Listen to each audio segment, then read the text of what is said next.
Welcome to Soft Talk. Today, let's talk about the atrophy that's plaguing Nepal's governance system. Welcome to the program. Let's begin with some of the recent incidents that may appear insignificant for those in the corridors of power in Nepal. At the Kanti Children's Hospital in Maharajganj, Kathmandu, a 5-year-old Rejina Gopali of Thaha municipality, ward number 10, Hetaunda in Makwanpur district, which is close to Kathmandu. This child died awaiting treatment at the hospital itself on Monday. This incident has raised several questions about Nepal's flailing public health system, about the responsibility of healthcare professionals, about the hospital administration, etc. In a far-flung Budhinanda municipality in the remote district of Bajhang, Jayapura Shahi, she was found hanging from the ceiling with a rope at her maternal house. Several media outlets have reported this incident. It's just a brief in the eyes of the media houses, the outlets, separated from her husband after he took a second wife. This woman, Sahi, had been running a shop to make a living. Local people have moved the local police post. They have suspected some foul play in this incident. They suspect that it's a murder. While in Bajhgara of Dharan municipality, that is in Sunsari district in eastern Nepal, a house caught fire on Thursday morning. This incident happened after a gas cylinder blast that occurred when the family of Sita Dhital was making preparations for a Dar feast as part of Teej celebrations, a festival of the Hindu community in particular. A narrow gully came in the way of firefighting. This delayed the firefighting operations. The narrow gully delayed the firefighting operations, taking the fire brigade about 1.5 hours to douse the flames. By that time, the house had turned into ashes, apparently.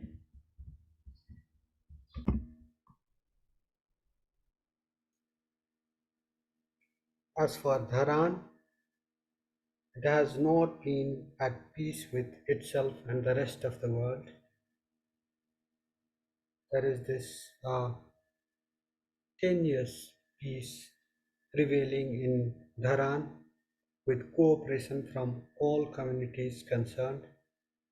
There are this peace holds amidst uh, efforts from different vested interest groups to stoke up ethnic and religious tensions in the city, in the otherwise calm, peaceful, and beautiful city uh, that is home to diverse communities with diverse ethnic backgrounds, religious beliefs, and whatnot.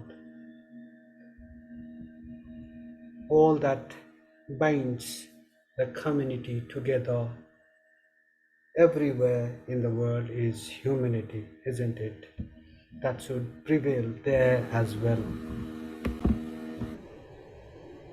Remember, these efforts from vested interest groups to stoke up tensions come at the expense of Nepal and the Nepalese of all hues and colors.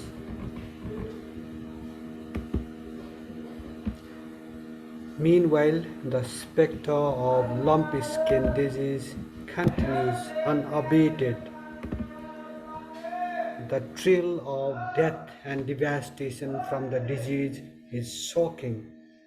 On Thursday, Minister for Agriculture and Livestock Development Beduram Bhusal informed the House of Representatives, the federal parliament, the lower chamber of the federal parliament of Nepal, that 52,548 domesticated animals have died from the disease.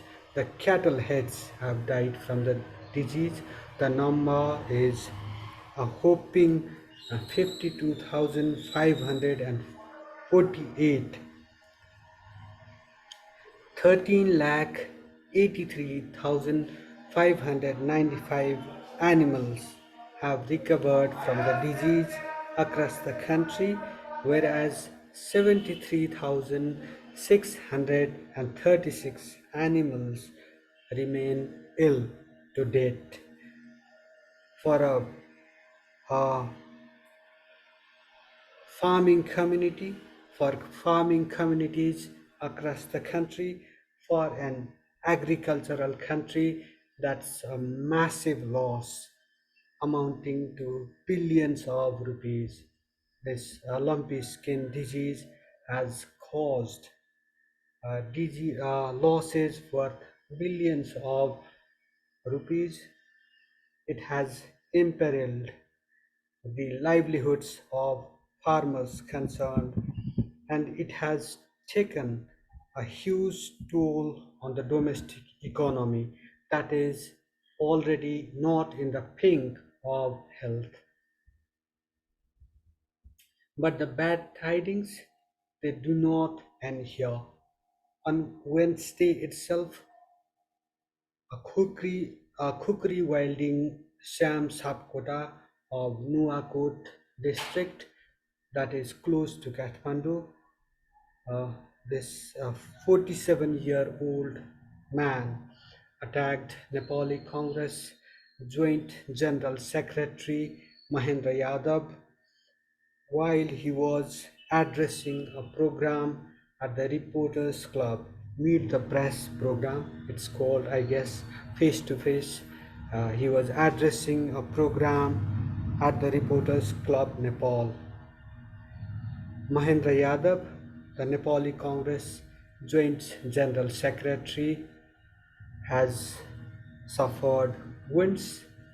He is undergoing treatment. Whereas the attack,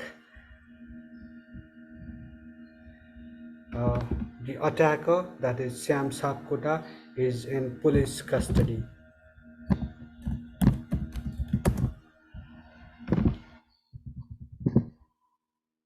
On Thursday, Mukunda Rijal, chair of Kathmandu Metropolitan City Ward number 16, died while undergoing treatment for severe pneumonia.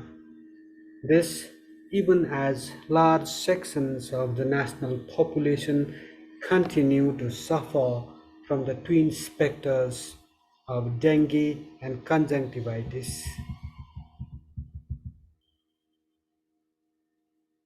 Nepal's problems don't end there. There is a long list of problems that Nepal has been grappling with of late.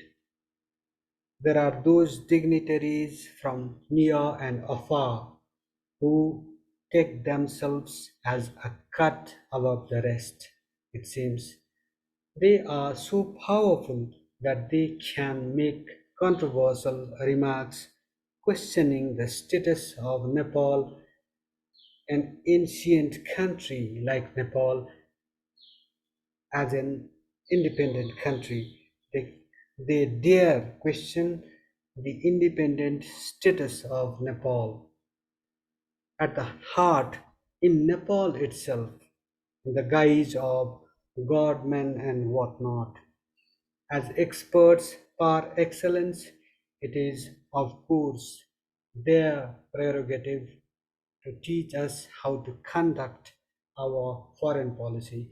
I mean, it is the foreign dignitaries think, the envoys in particular, think that it is their prerogative to teach us how to conduct our foreign policy, how to deal with different countries.